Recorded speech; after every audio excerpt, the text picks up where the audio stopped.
Happy Tuesday. Happy Tuesday. My name is Andy Elliott, realtor here in Williamson County, Tennessee, with my best bud, Rodney Wilds, who just came in sliding in home. You can see the dust in the background. He's a loan officer, also Williamson County, and we do the real estate reality check. Just a fun get together and talk. And he just updated me that the top article that I've got listed is, we're going to be talking about this. That's right. I'm so excited about that. Hi, Ange. How are you, young lady? Glad to see our California friend has made it. She always rounds out the show and makes it so nice and friendly for us. So, Rodney, anything new? I know we're gonna get into that article in a second, and then we're gonna get into your riff, which is a really good one. Feels like I got robbed. I like it. That's it. What's new with you? Anything new with you today? Not a thing. Just living the dream here in Arrington, Tennessee. Ooh, nice. For anybody that's not in the know, Arrington is... It's right down the street from Franklin, our big city. Yeah, nice place. Well, as promised, we always dive into these things pretty quick. And I forgot my coffee. That hurts. Well, there's a lot going on in the news. I don't know about anybody else, but I've got Google alerts set up that I get updated every morning, about 10:15 almost exactly. And I've got different topics that Google searches automatically and sends me a digest of it every day. U.S. economy, housing market, lending, all of that kind of stuff. And I'll tell you what's hot off the presses, and it has been for days. We actually were talking about it the last couple of weeks, Rodney and I were. And tell me if I'm remembering this incorrectly, Rodney. The housing market is shifting. Now, do you see that differently now, that the housing market is not shifting, or how do you feel about it at this moment? No, I think the housing market's shifting or has shifted. Already. I think it's definitely slowing down to where, we're really flat. It could be a point or so negative as far as, your annual appreciation. But, it's a lot of it is, it's always, we should almost have a sign behind us saying real estate is always local. But when we're talking about it, globally or statewide, no, it's definitely slowed. It's still in a slower period where rates are high, affordability is an issue.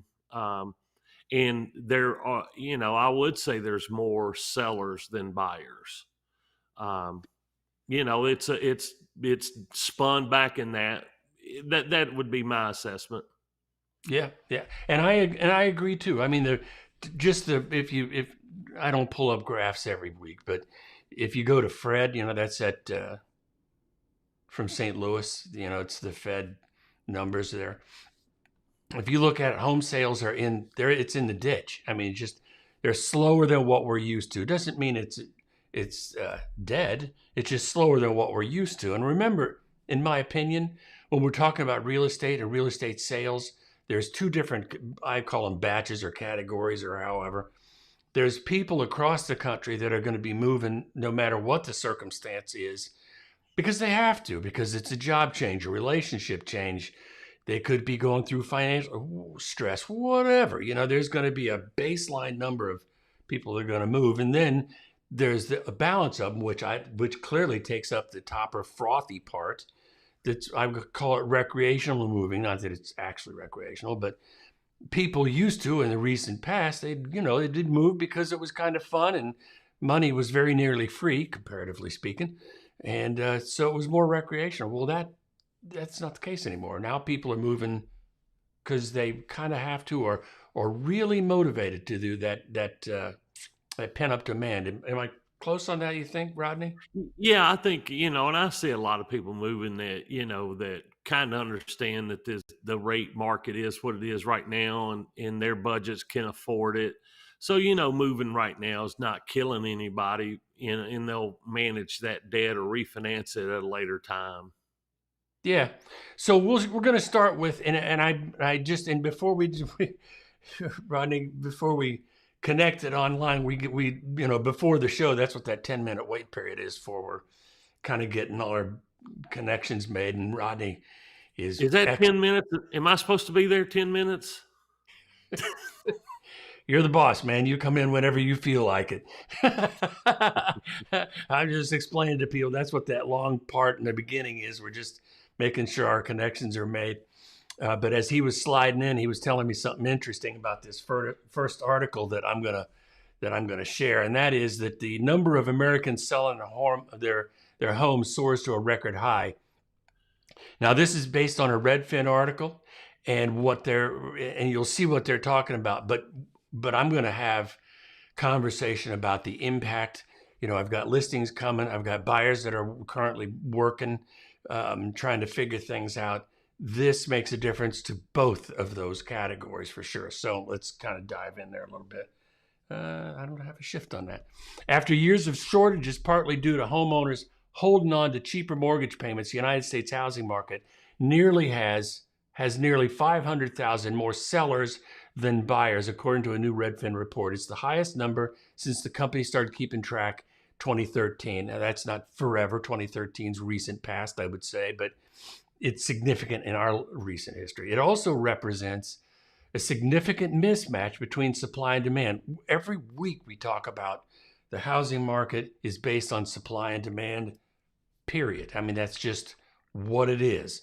And supply and demand is affected by home prices, interest rates, all the rest, which is, a significant mismatch between supply and demand, which is likely to bring down home prices, according to the real estate brokerage experts, meaning Redfin. And again, Redfin is my competition, but I have a lot of respect for their data. I think they're very good at that. So the home prices should come down, providing some relief to struggling prospective home buyers. Low mortgage rates during the pandemic we'll get out of the history here in a second, a home buying frenzy that drove home prices up across the U.S. through the roof, especially in the hottest markets, Florida, Texas, as buyers competed for limited inventory. This frenzy quickly fizzled out after mortgage rates surged in 2022, and it did, as a result of the Federal Reserve's aggressive rate hiking campaign to bring down inflation.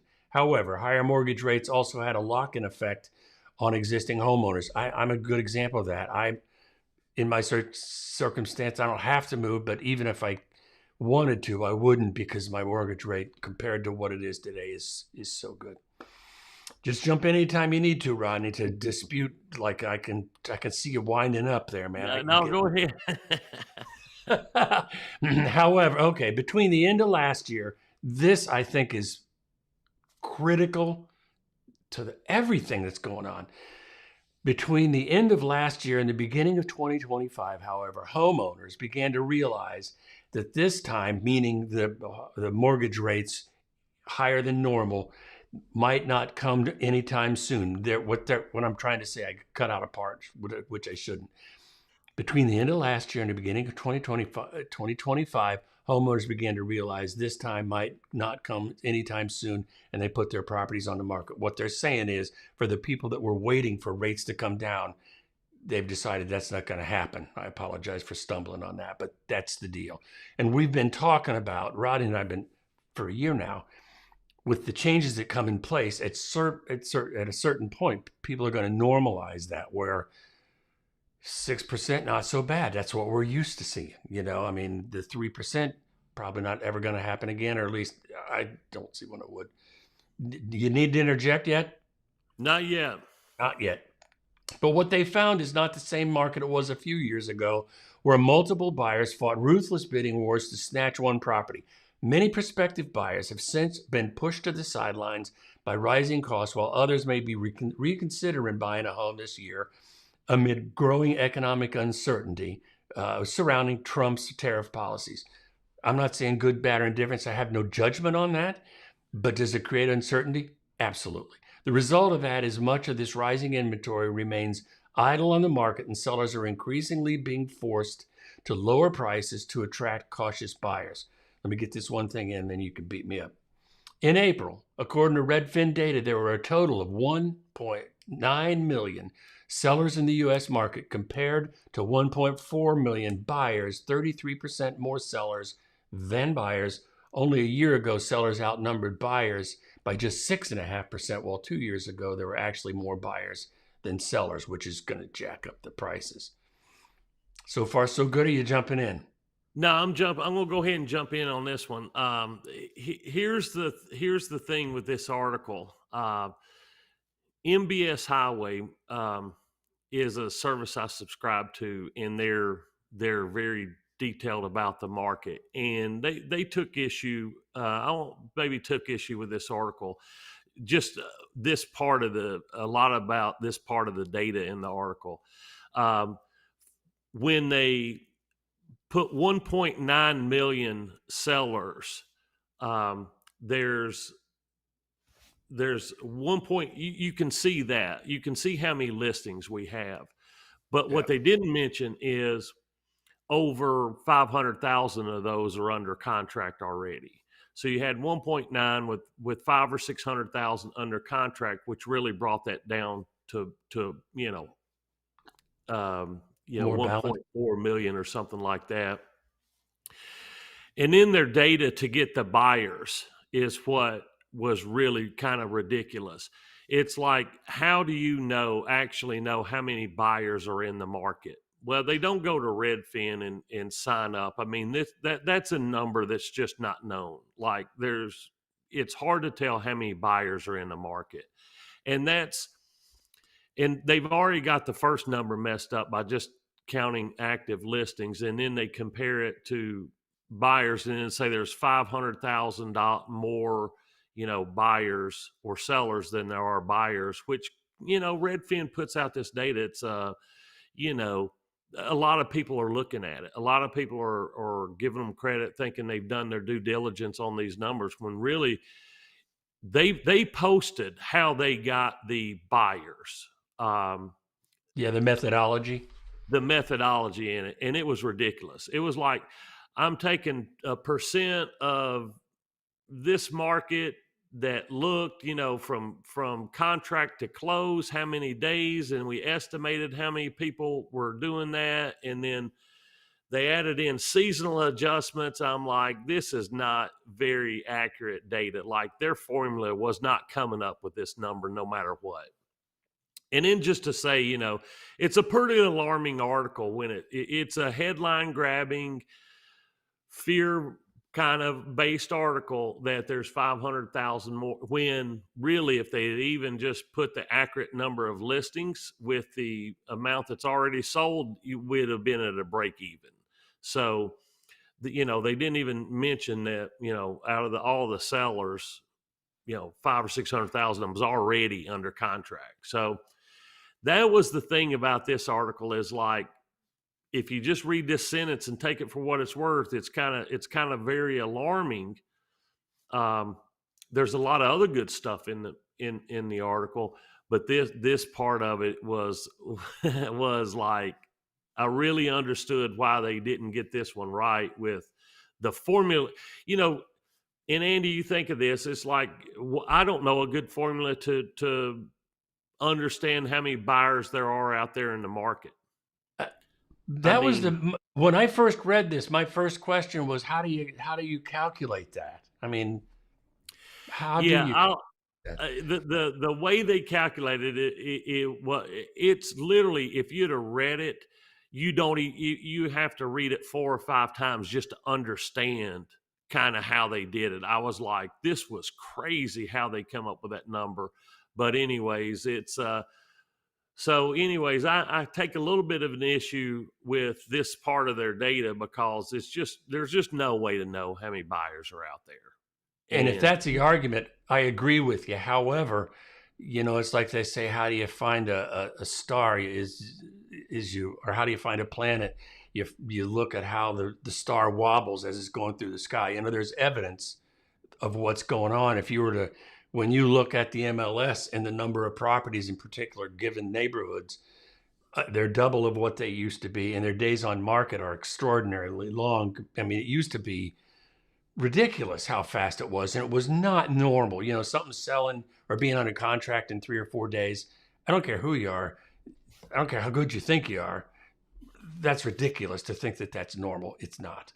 The Right. normal in my market, from my experience, has always been 21 or 30 days is pretty much standard fare. That seems to be, you know, seems to be kind of normal. And don't panic, it'd be okay. So, but if you're looking at properties like again, we've been, because we're currently working in it, West Haven, which is a premier neighborhood here in our area. And it's just dropped it. I love it there, but it's luxury.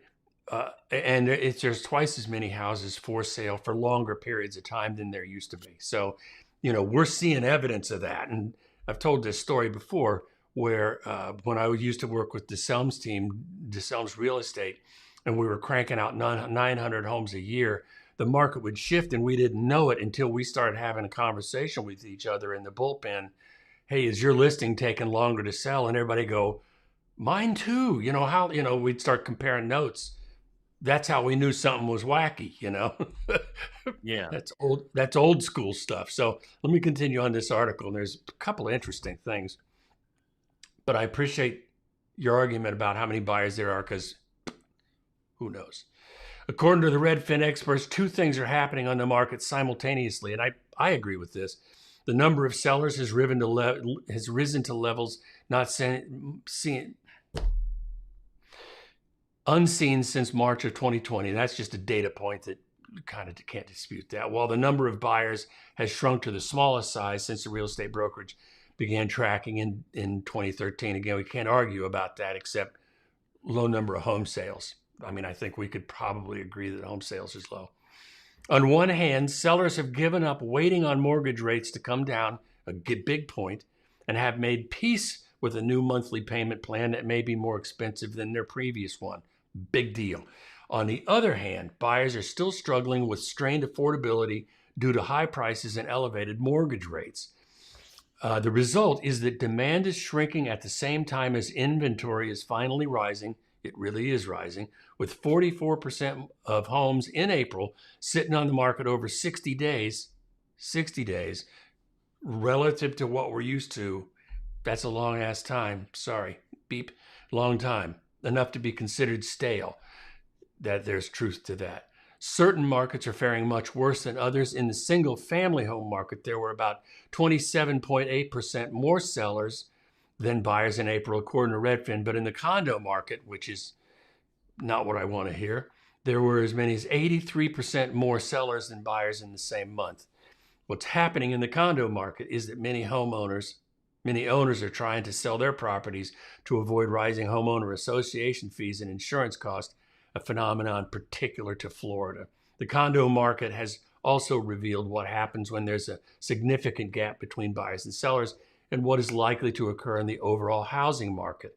With this imbalance putting pressure on prices in the condo market, prices increased only 0.4% year over year compared to single family, which rose by 1.4%.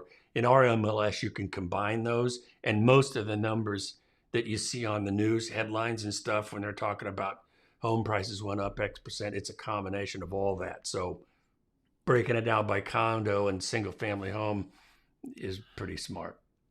Almost Yeah, I'm done. not surprised with the condo thing. And it's the issue in Florida with the condo collapsing, Coastal or whatever that one was, and the condo collapsed, and Fannie and Freddie just basically said we can't have this happen, so we got to make sure the condos, when people buy them, the homeowners associations and the repairs and stuff are up to date. Like you can't. So basically, they're saying if you want a loan in there through Fannie or Freddie, the condo's got to be in pretty good shape or whatever to get through it. So that's definitely, whenever you throw that in top of it, you're definitely going to hurt your pool of buyers, and so And down it goes in down even further. Yeah. 100%, and down in Florida in particular. And I'm a fan. I like Florida. I just do. But if you go down in there after that collapse, that Surfside thing, the chances are fair that you may have an assessment that is frankly intolerable, because they could just pass an ordinance that says We need to put new piles in this thing or whatever, piers. Yee. Yeah. It's no wonder people are kind of steering away. And then it's hurricane season, and we know what happens with that. And anyway, Florida, beautiful place to live, but it's the pros and cons, right? The balance of power in the U.S. housing market has shifted toward buyers. I believe that that's true, but a lot of sellers have yet to see or accept the writing on the wall. I absolutely see that as true. What I extract from that comment is when it talks about houses that are on the market 60 days, that's who they're talking about. And I don't blame sellers for wanting to get the most dollars for your house. I get it. If I was to sell, I'd be wanting the most too. But when you have long days on market, the rule is, Dave Ramsey says, an overpriced house is going to sit in a cold market as bad as long as a hot one. It doesn't matter. People aren't going to buy it if it's overpriced. And it takes a minute. It's that hot market hangover that people are going to have, I think, for years. Anyway, many are still holding out hope that their home is the exception and will fetch top dollar. I see this. I mean, literally, it's like I experienced this. I experienced it last week. I'm going to experience it again tomorrow. But as sellers see their homes sit longer on the market and notice fewer buyers coming on tour, most of them will realize that the market has adjusted and reset their expectations accordingly. And that's the funny thing about home prices. If I tell Rodney, if I was selling your house and I told you your house is priced too high and you had a different idea in your mind, you're not going to believe me until we're 45 days out. There's been no showings. And then you say, well, what's wrong with my house? Well, it might be priced too high. You have to people have to see the evidence for themselves. It's that let's try it high and see if somebody doesn't buy from California. No offense, but that's what they do around here. A couple of other thoughts on this and we'll move on. Where to go? Here you go. It's absolutely shifted to a. Wait, was this? And this wasn't on this one. Never mind. All done. This one, we're done with this one. But I wanted to mention this. This is the article that we just went through. This is the article that other article was based on. That's how it works. And what I want you to notice, if you're a Nashvilleian, we're on a list. And I don't know that it's a great list. It's the top 10 buyer markets, April, pretty current, 2025. All the ones we expect. Florida, Miami, West Palm, Lauderdale, Austin, Texas, Jacksonville. I mean, look at it. 90% of them are Florida. Then there's a Phoenix, Arizona, Las Vegas. Anyway, Nashville. The seller versus buyer difference, calculations notwithstanding, they show it as 90%, that there's 15,000 properties for sale, 7,800 buyers looking for properties. And the median change in home price has been 0%. So I am convinced that the housing market is slowing down. Now I'm gonna pop Angie's comment here. Come on. Sorry. Cranking up. Thank you. While you're doing that, I'll jump in. I agree with you, Andy. I think the housing market, I think like the article is correct. I just don't think that they can accurately predict. And then when they get a gross number like $500,000, I think they're off, more than that, because they're off by 500,000 just on their listings. So, but anyways, yeah, I think it is. I just don't necessarily agree with how they came up with their numbers. And if they were doing a power play for headlines, it sure as hell worked. Because when I'm telling you, the Google alerts that I get, and it's for all kinds of stuff, all real estate related. But I mean, that headline or some version of it is in every one of those alerts. So they're getting good for Zillow. I mean, it even caught news to where other services was commenting on it. That's where I seen. I didn't see the article. I seen the comment on the article. So yeah, and it made the national news. So it just did. Here's what I want. It did what they wanted it to do. They really did good. But here's Angie's comment. I want to put her mind at ease on this. In terms of the buyer market, you are in the catbird seat. You're in great position. Because what I want you to understand is that when you go to buy in Chattanooga or that part of the country, what I didn't show you here, let me pull this back just a second. In this article, this is one that we were just looking at that I was forgotten what I was looking at. Here's what it says, and I know you can't read it. I know you get mad because it's kind of small, but it says it's not uncommon for a buyer to get a home for 5% less than the list price, and that's after it's been on the market for a while. Remember, the first week or so, the seller has hope. Don't make an offer when the seller has hope. You have to wear them down a little bit. I'm sorry. 2 weeks or a month, and they've kind of hurting a little bit. You can offer less. Plus, they're saying that getting $10,000, which is significant, you can get that in seller concessions as well. Whether you need it financially or not, you can still ask for it, and chances are good you get it. That's your benefit as being in a buyer's market. Now, as far as selling your house, you're in California. You're going to do, I mean, if I got a couple of people that I know, honest to goodness, that that are like monsters in California, that you'll do fine. Your timing doesn't. It may feel like it, and it may feel threatening, but you're where everybody wants to be, in California, because it's just. I'd live there if I could. And you're going to a place where I'm convinced you can bargain. So you're going to be okay. I promise you're going to be okay. Moving on from this, do we know what time it is? Do we know what time it is, Rodney? I believe we do.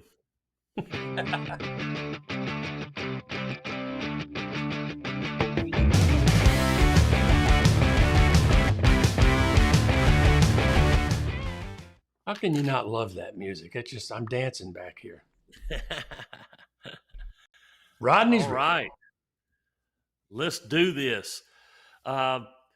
This article says it feels like robbery. I'll go through a little bit of the article here. Couples building it with a builder won't. The articles has it in there, but it really doesn't matter. A lot of builders have these policies. To get the 3% when they negotiated, they get a 3% credit if you use their lender. After reviewing the estimate, it feels like they say it feels like we are just being brought back to an average, not getting a deal. Their sales price is $420,000. They're putting 6% down, and here's 99% of these is what I see is that they're getting 6.75 rate. And I don't know, that could be a great rate or a bad rate at the time. You really have no way, unless I go back and look at that exact day, you don't know. So I'm not really saying anything about the rate, but this is what they do. 6.5% with 2.5 points. Now, what happens on these deals, basically what it looks like to me is they're charging the customer $12,764 for the origination charge for the 2.5 points. And then they're giving a credit of $12,100. Well, guess what it's just plus one minus the other. So basically what they're doing is they've just charged the customer and turned around and gave them almost the same money back and say, well, that's the credit. And typically, and this is like, this is very typical. This is like when I see this, I see all the time. And so let's jump into some of the comments here. And basically, he says, it seems like the 2.75s are just buying down an inflated base rate to the national average. Is this normal for builder tied lenders, or should I be pushing back or shopping around? Thanks in advance. So And what we're talking about is when a builder is given a credit for a specific, using a specific lender, and it's usually their lender. Um, Mm-hmm. and and that's what we're talking about. So um, so let's look at the comments. Somebody says, yeah, that's an absolute terrible rate for a builder to be offering. You could get a lower rate with no points by shopping around. That you really don't know that, but that's not the worst idea you ever had. I would also recommend doing some research about Ryan. They're well known in some areas, blah, blah, blah. Um, just go to a broker. You're getting hosed by my guy. um, yeah, that's unfortunately common with builders to have the worst rates than non-builder lenders and then throw a large seller credit, keeps the home prices and funnels profits to the builder's lender. You got to run the math to see if it still comes out a good deal. This is a horrible, horrible, horrible deal. I wouldn't lock that rate on my worst enemy. And what they don't understand about the rate, it may be a good rate at the time. I mean, it's not like it was 8% or something. So this is very, very common. And what I would say, what my reality check is you do the same thing as any other customer out there. You always shop around. You talk to a couple different people. You get educated about what you're trying to do. You figure out, you do a little internet search, you try to educate yourself as best you can, and then shop around with a couple different people to compare, and things like that. And oftentimes that I see this customer, they say, what I tell them, I have customers all the time, even pre-approved and then even after contract with a builder. I'm like, let's just look at it. Like, get your estimate from them, and I'll get an estimate, and we'll put them side by side and we'll compare them. A lot of times you can beat these people, and you just have a better rate, and you don't have to charge all those fees and try to get the money back to the builder, or the builder's trying to get it to the mortgage company, because they structure these in many different ways, like who actually pays them. Sometimes the builder actually does pay them. Like in this situation, Ryan Holmes owns NVR Mortgage, so it's the same company, or they Mm-hmm. may be two different companies, but they're owned by the same people. So you can almost say, well, it don't matter who's giving the credit at that point. But a lot of times it's like, we partner with builders and give credits, but we actually give the credit. We don't build it in and try to give it back. We don't say, okay, well, I wouldn't charge Andy one origination, but if you use my builder program, I'm charging you one origination and just giving it back to you. That's Yeah. what we don't do. But at no matter what, anytime you deal with this, the thing that sticks with me is like almost every single customer feels like they're being robbed, feels like they're not getting their credit from the builder, and not getting a great deal from them. And it may be part true, but bottom line is, anytime you're getting these large credits or and things like that, is they're basically forcing you or needing you to go with wanting you to go with their mortgage company, and they're putting so much money out there that it's forcing you to go that direction. Always shop, talk to people, do some research and just shop around. And sometimes, I mean, a lot of you can do this with builders and get a better deal. Like, some of these builder deals are actually better deals and some of them aren't. Um, but this one's pretty typical right here, where, in my opinion, they're just building it in and turn around and giving it right back. So I would just say shop, contact somebody and do a little bit of research on it, and you can figure it out. So that's my real estate reality check on builder preferred mortgage companies. Can I chime in on your riff before we break it out? Please, it's not a solo riff. We're a Okay, yeah, it band. is. Yes, man, this is your section. Here's the thing I would also mention about builders.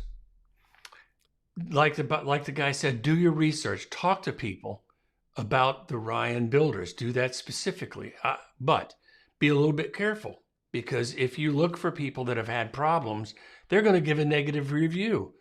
Ryan Homes is still in business, so they've got people that like their houses. So talk to people that like their houses as well. Put a blend in there. If you're looking for negatives, sure, you can find it and all that kind of stuff. And if you were to ask me if I was a fan offline, I may give you an answer that probably wouldn't surprise you based on how I'm talking. So investigate Ryan. And in terms of pricing, keep in mind, at least this has been the case. You can correct me if I'm wrong, but I think I got this right. If you're in a development where they're actively building homes and the builder is caught with trying to entice new buyers to come in, they can't really lower the price much, because that's going to hurt the comps for the guy that bought 3 months ago. So they have to protect your equity if you've been there a minute, and yet give you the perception you've got a good deal. So it may be, that's where the credits come in. You get, Corian. Instead of Corian, you get marble, whatever. They'll give you upgrades instead of price reductions, or they'll play around with interest rates. It's just juggling balls. But anyway, they're protecting the people that live there if they're actively, but when they build it out, all bets are off when they close it out. Price drops in a new subdivision don't go over very well. You just don't want to see it. I mean, nobody wants to see it. The builder don't want to see it. The people living there don't want to see it. Correct. And you're exactly right. These credits come up, especially even more when there's a challenge with values, like we could be having right now. And we happen to have an article coming up on that. Rodney, that was excellent. Thank you, sir.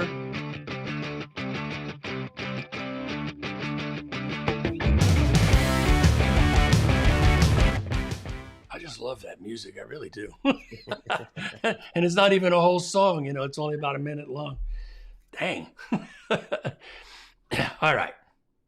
On to the next thing. Now, this next one is going to be, I had to design a scene. What you're looking at here with Rodney and I in here, that's a scene. This is a scene. This is a scene. These are different scenes that we've built that we can customize. And I've got something new here. I'm going to try it. Don't know if it's going to work, but here's the article. And I thought this was interesting based on that funky article we just got through with all the inaccurate information. I'm kidding. And it was put out. There's a company called SoFi. I'm sure all of us get those, mailers and stuff from SoFi. They're just a finance company, but they're a big finance company. And they're really good with data. And what they did is they put out an article. It's a homebuyer survey. And I thought this was crazy interesting. And I mean, I busted out the graphs. I brought the heat to this thing. So what I'm going to do is go through this. And if it gets too much, I'll just stop and I'll pull up short, because I got a bunch of slides, which can be kind of boring. But the point of the article is, yes. Oh, you're painting your fence. How cool is that? I hope it's a nice color. What I liked about this is, I've been doing this a long time, and the survey that they took, they told where the home buyer's head is at as they're going through this process, especially because it's current. You're experiencing this shift, this home buyer shift. So this is like up to the moment in terms of surveying what's going on. So I'm going to start going through this, and it's going to look weird for just a second. 2 pips in a slide. Got it. Okay. You'll see what's going on here shortly. Hang on. Oh, come on. There we go. There. Good. We'll do it this way. The process of buying a home is thrilling and complicated in today's housing market, where home prices ascended steeply after 2020. Would-be homeowners can sometimes feel like housing costs interest rates are conspiring against them, against achieving their dream. I'm working with buyers now that have said in no uncertain times, it feels like an uphill battle. I get it. High prices, even though they're coming down or seem to be, high prices, all the rest of it, just because we're normalizing 6% or 6.5%, whatever, doesn't make it fun. After hitting a historic high at the end of 2022, median home price sold at the end of 2024 was $419, according to Fred. We were talking about that earlier. So how are home buyers coping with the quest? To find out, and we're going to jump here, SoFi surveyed 500 U.S. adults looking to buy a home. These are people that are actively searching. I thought this is really cool. Roughly half of the respondents, 55%, were in the market for their first home, and while the rest were 45% were repeat purchasers. So what they learned was finding a home that's affordable and financing the purchase are the biggest concerns, with more than 2 in 5 buyers saying their top challenge is home prices, no surprise, and over a third saying that understanding different mortgage options is a chief concern. And that's what my current buyers are trying to, Jordan's helping them puzzle together what financing option is going to help them get a home. So here we go. This is going to be where it gets a little weird. Sorry. And okay. Bang. And that's good. Bang. Okay. The number of active home listings, is this correct? Is this where I want to be? No. A home is the biggest purchase most people will ever make. So it's no surprise that when asked which parts of the home buying process were most confusing to them, the greatest number of respondents, 41%, said just finding the right property. And I can tell you, the buyers, and I'm using real world examples and no way to identify, but just real world examples, is the buyers are looking for a house. They've been bouncing around a particular price range for the house. And the first house they send to the lender, Jordan, is $50,000 more than they've been talking about. That's the first thing, because what they're looking for and what sometimes people can afford are often different things. So which home is the most confusing to them? So here they are. 41% said just finding the right property. 38% they're overwhelmed by the mortgage options, which that's what Rodney's for. I mean, you've had to experience that, right? Where people are doing that? Yeah, I mean, it's all of these are like, actually kind of surprising to me. Like finding the right property, I would think that would be the easiest thing for people to do. And then being overwhelmed by mortgage options, I'm blown away by this, honestly. Yeah. Well, and I tell you what the first one said to me, that when we determine a price range for a person, and we're solid on that. I mean, I got the okay from Rodney or Jordan or, those guys, my lenders. And then we put together their criteria on what their house, I'm going to build them a search with those guardrails up. And if it's in Mount Juliet, if it's in Winscott, whatever, I'm going to send that up. And they get auto searches when homes come listed. They're going to get notified of that stuff instantly. Well, that's the search that I set up. What we know goes on is they're beating up Zillow and Redfin and Homes.com. And it's so easy to start looking at $500,000 houses when you got $400,000 to spend. I mean, that's just really easy to do. Anyway, so 32% are confused by the home inspections. I thought that was really interesting, because you hear people, if you read Reddit, one of my favorite things, they'll talk about a home inspection. They're in what, if you're from California, say in escrow, but here, if you're under contract, you go through the inspection period and they find something bad. First thing they'll say is, am I stuck with the house? It's like, did you talk to the agent at all? No, you're not. It's a contingency, But anyway, 31% feel lost in the paperwork. Yellow. 26% don't know how to pick an agent. Yellow. I mean, there's some thoughts. I Rodney? mean, I see these numbers, but like 20%, 6% don't know how to pick an agent. I mean, what planet are they on? Like, you know what I'm saying? I mean, you can't drive 5 feet without the real estate of the month, realtor of the month, beating you down with a billboard out there. You know what I'm saying? If It's you want like to, TV, there's commercials. I mean, and then everybody has a friend that's a realtor, right? Or, like if you ask your best friend, I mean, it's like, that's how we get a lot of our business is like just regular referral.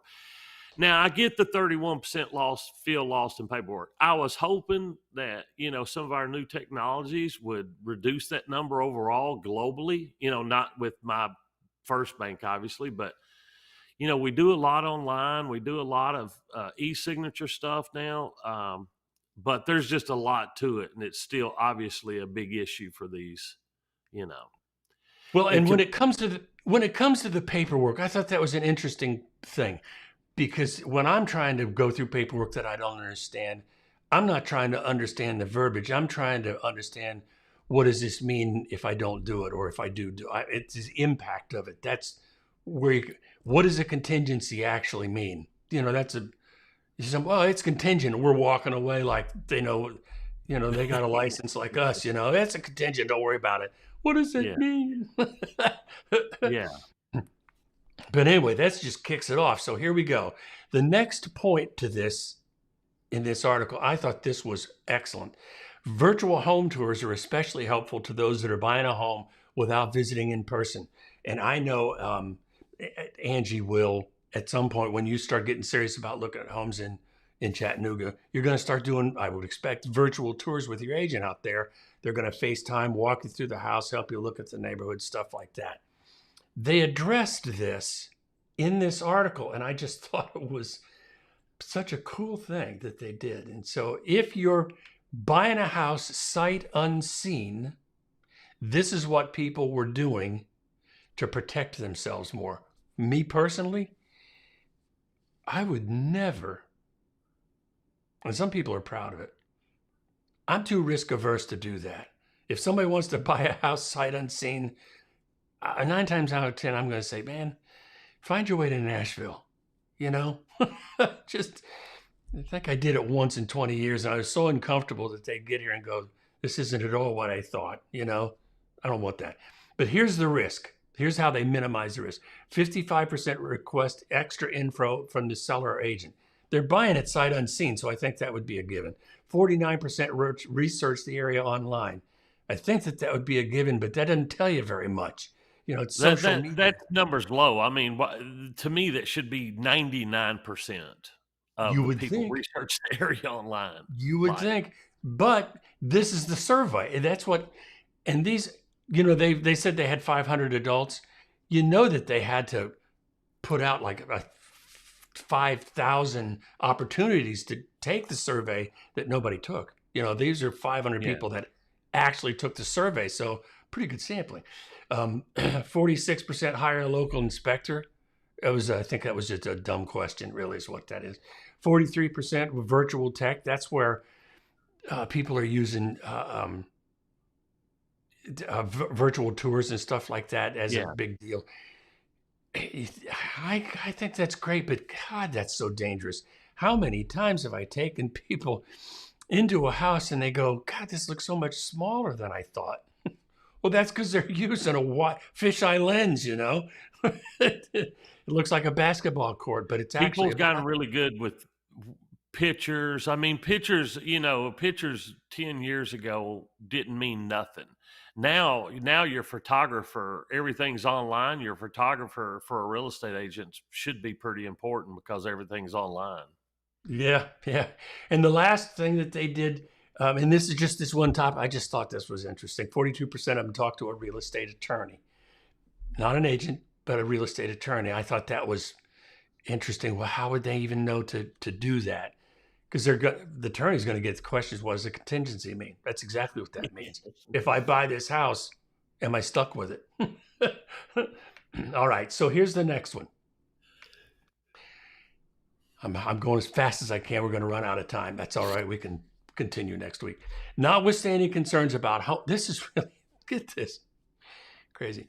Notwithstanding concerns about high home prices and inadequate down payment savings, fully 81% of home buyers were very or somewhat optimistic that they would be able to purchase a home within their budget in the next 6 months. Sadly, about 1 in 5 buyers weren't feeling so hopeful. So here's what the budgets were. 29% are budgeting $250,000. Wait. Yeah. I'm going to head into the tongue-in-cheek portion of the show because this killed me. So this is their budgeting. 29% are budgeting 250 to, what was it? 250 to $1 million. That's what it says. I somehow missed that. Whatever. 23% are in the 100 to 249% range. I'm sorry, I messed that first one up. 25% expect to spend $500 to $1 million. 25%. 15% are aiming under $100,000. 7% are budgeting over $1 million. Okay, those are all reasonable. And I can't find, I'd like to find, I'm not going to try to fix it. 250 to 499, that's the 29%. So I got that. So that's what people are budgeting. Now, this is what struck me as, I got to be careful here. It struck me funny. It's not really funny, but this was what struck me. How did you create your budget? 48%. They just assess their budget. And what that means is, this is what I think. It's like, well, this is my income and this is what I think. And so that's how we did it. So of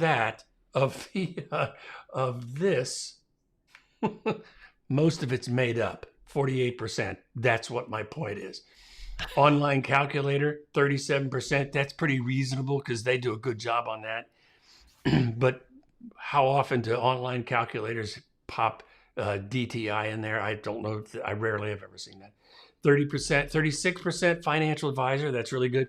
36% again, credit report, which is, Jordan's struggling with that right now. It's the difference between what it is and what they say it is. 33% was assessed debt to income ratio.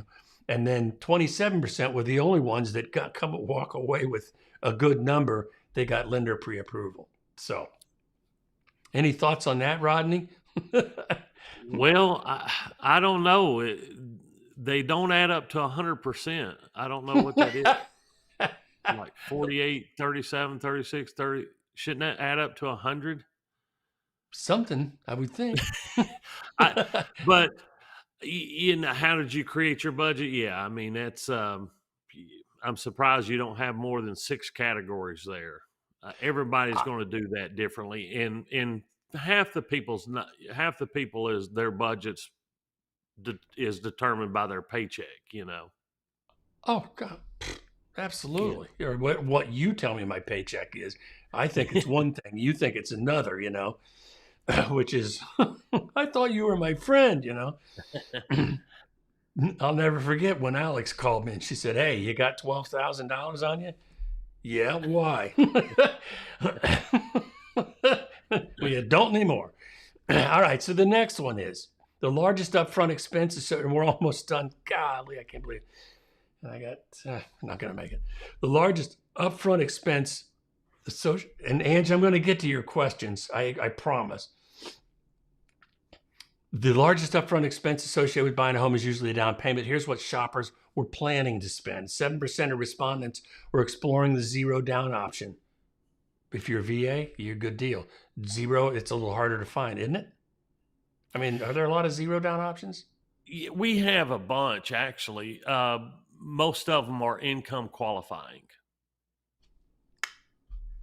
There you go. Okay. So they do exist. You just got to be in the right bucket. Yeah. Okay.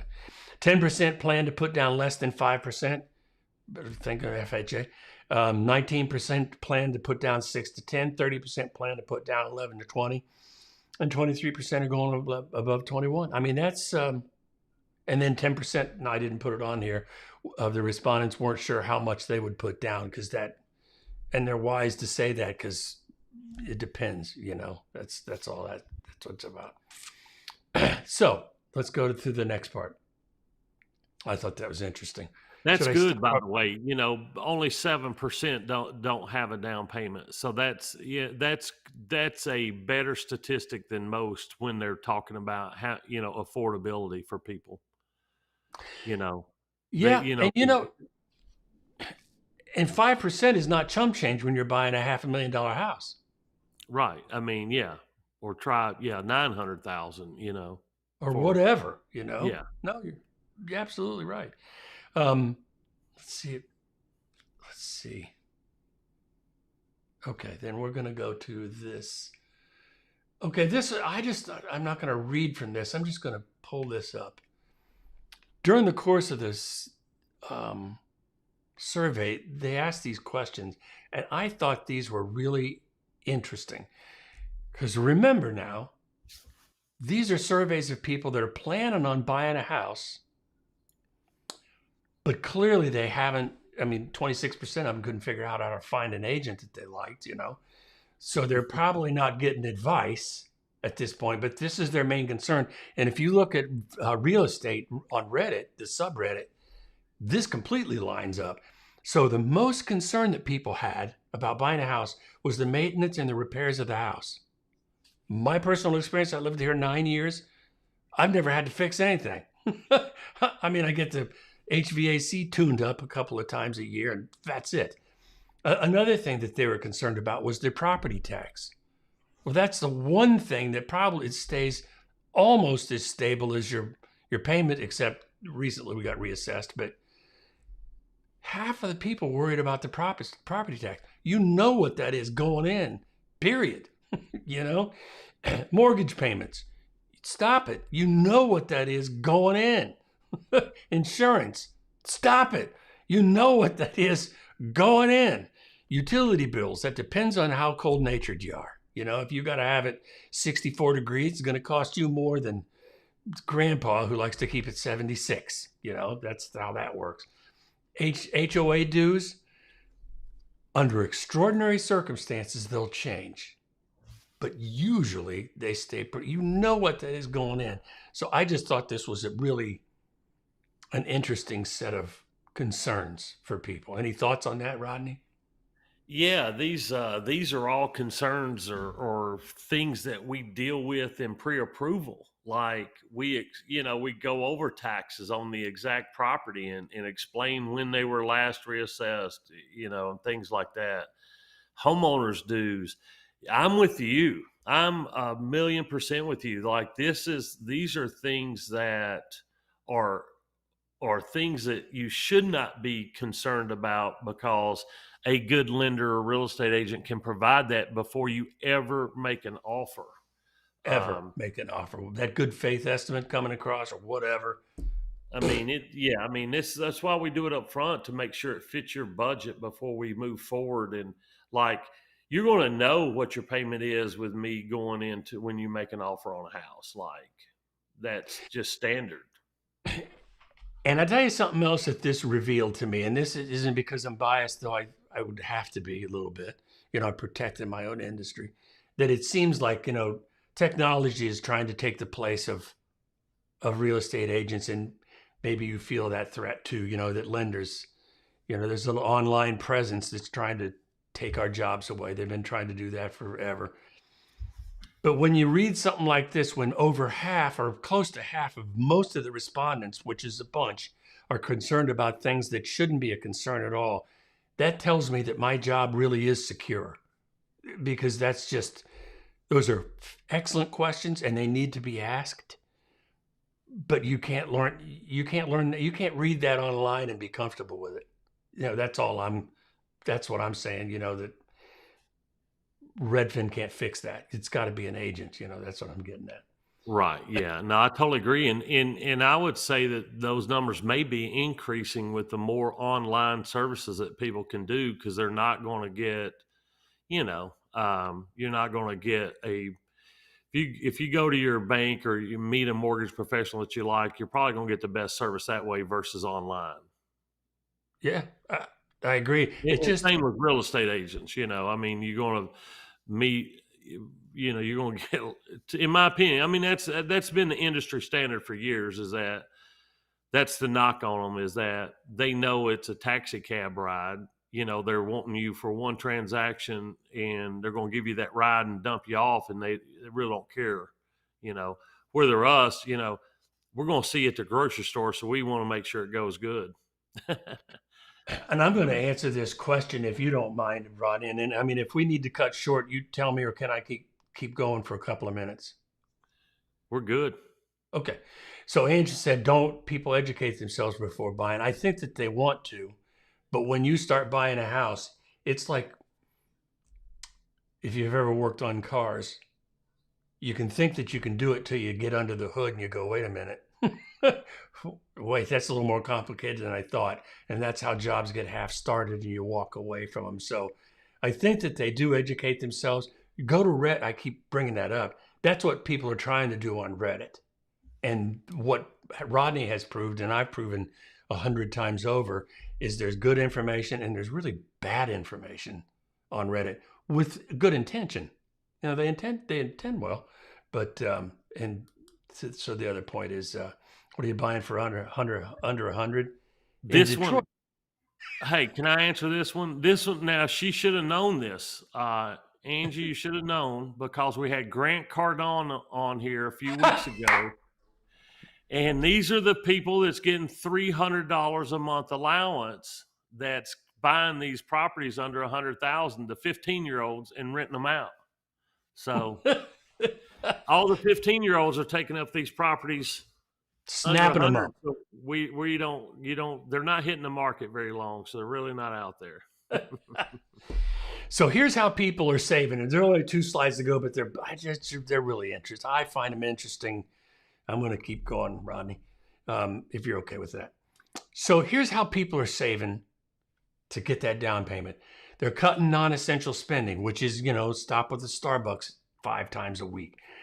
45% increase their savings contributions. Some 41% picked up a side hustle. 20% downsized their living situation to save money. A lot of people can, move in with mom and dad. That's really common these days, up to 30. How could I forget? Yeah. 25% got help from family or friends. That's really common for what people are trying to do. But what this tells me is the pent-up demand is alive and well. People are trying to achieve a home buying purchase. The American dream, call it whatever you want. You can call that corny. I believe in it. But people are doing what they got to do to make that happen. That's barriers notwithstanding. So 2 more slides. So the other things that they were concerned about was, as in they're going through the process. Remember, these are the same people that assessed their own price range, right? The 48%. Their lender concerns were 64% said the interest rates were the most important thing. I understand that top line concern. 50% looked at lender fees. You got to have a guy like Rodney explain what that means and doesn't mean. 48% compared closing costs. Well, you'd have to have him explain that, and that's where junk fees pile in there. It's sneak in there. That's that kind of stuff. 40% wanted special loan programs. 100%. In this market, I don't know it's special, but trying to find a way to navigate getting a loan, completely understandable. And finally, 39% focused on reputation reviews. That's what they based themselves on.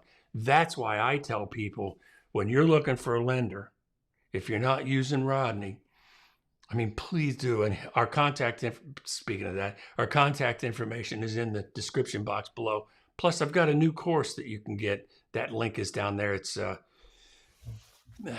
about the NAR lawsuit, but you can go look at that. I'll leave a link for it. But if you're not using Rodney, get a referral from somebody that's been able to buy a home, close a home, and they're happy with the process. Get a referral from somebody you know, like, and trust. That's really important. Other than Rodney's number 1, everybody else is number 2. Anything else to add on that, Rodney? No, that's these are, I'm like 50% looked at lender fees, 48%. I'm a little shocked they're not like 90%. Yeah. The 39% focused on reputation and reviews is probably higher than I would have guessed. But I'm sure people look us up online and it's at 39% now. I remember when that was zero, right? So 39% Yeah. seems a little high to me. But I'm not surprised at that. But the 64% set on interest rates, again, I'm surprised it's not higher. That is, I sell money, right? I mean, when I'm selling, I sell interest rates. So it's the number one thing that people look at. It's the easiest thing for them to process. It's like when people use square foot, price per square foot for a house. And I tell Yes. them, please don't, Yeah. it doesn't mean anything, I mean, it feels like it means something, but it doesn't. It's one of those feelings aren't facts kind of a deal. Finally, the last one is this, and here's what the loan type choices that they chose or are currently after. 28% applied for FHA, 26% went with conventional, 23% tried for USDA loans, which are interesting. They're really good loans, but you got to qualify. It's location and income based, I think, isn't it? It's also income based, is it? Mm-hmm. Uh-huh. I thought so. 12% applied for VA loans. Probably have to be a vet for that. And then 5% applied for something else entirely. And I know people, there's a thing called hard money, and that means bring your wallet. But I thought that this interest, that was, whoops, sorry. That's a little rude. Boink. I just thought it was interesting to find out what people are thinking, because I was surprised with a lot of that stuff too. Mm-hmm. And what I'll do is I'll leave the link to the article for anybody that wants to read it.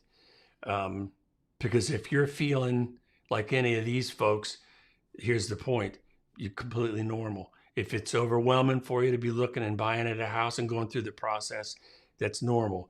Do people get frustrated? Yeah, they do. I mean, they can, because once you make that decision, it clicks in your head, I'm going to buy a house. You want to put your pedal to the metal and kind of rush things. And my advice is slow down a little bit. So let's go through I want to go through a couple of Angie's things before we close up. So, about the inspector. My daughter did that. I was talking about the man, and man, was that a mistake. The inspector sucked.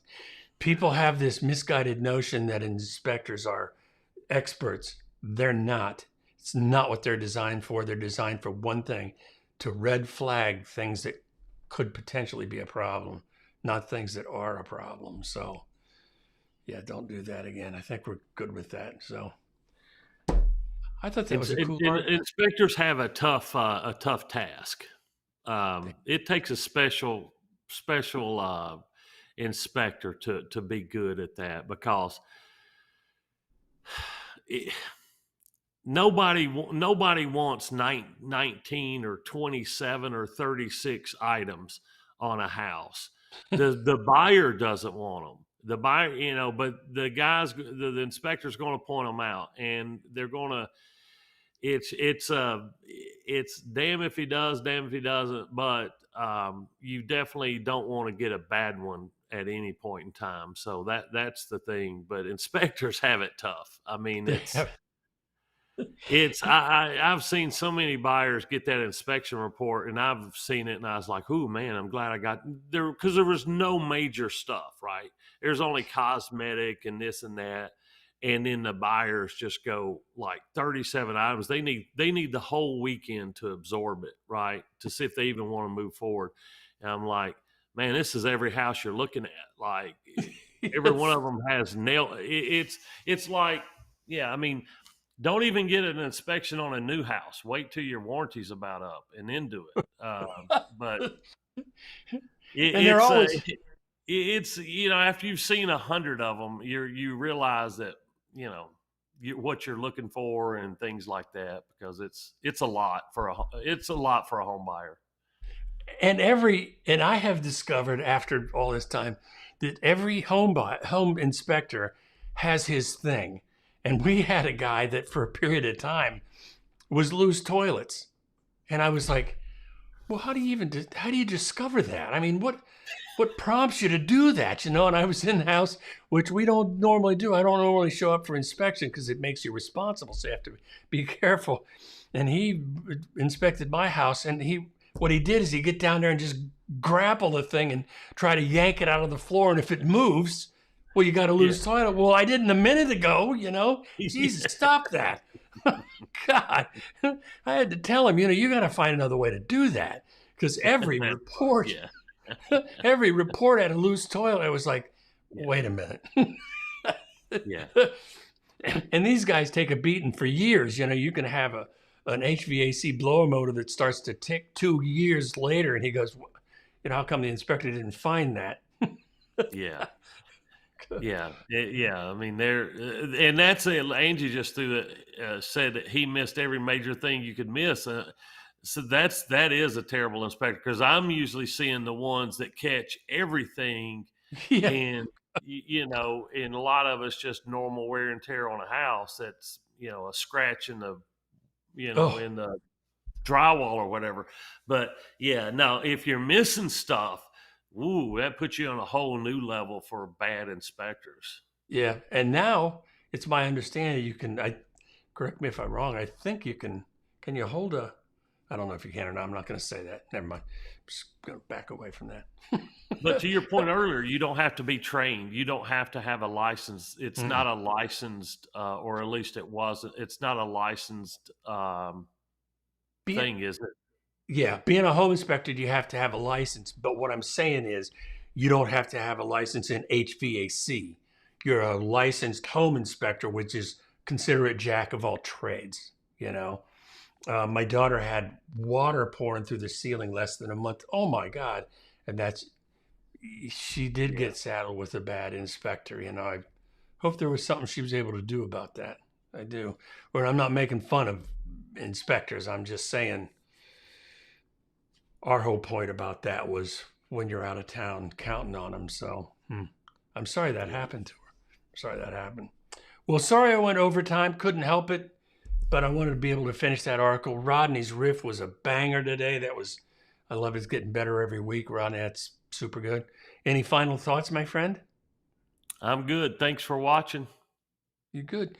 Ange, thanks for being here. There you go. See that? He knows. He knows what he's talking about. It's that kind of, for most people, it's a jack of all trades. And I think there could be a problem here is what they'll do. That's what that inspection report's about. So anyway, I'm done. We're out.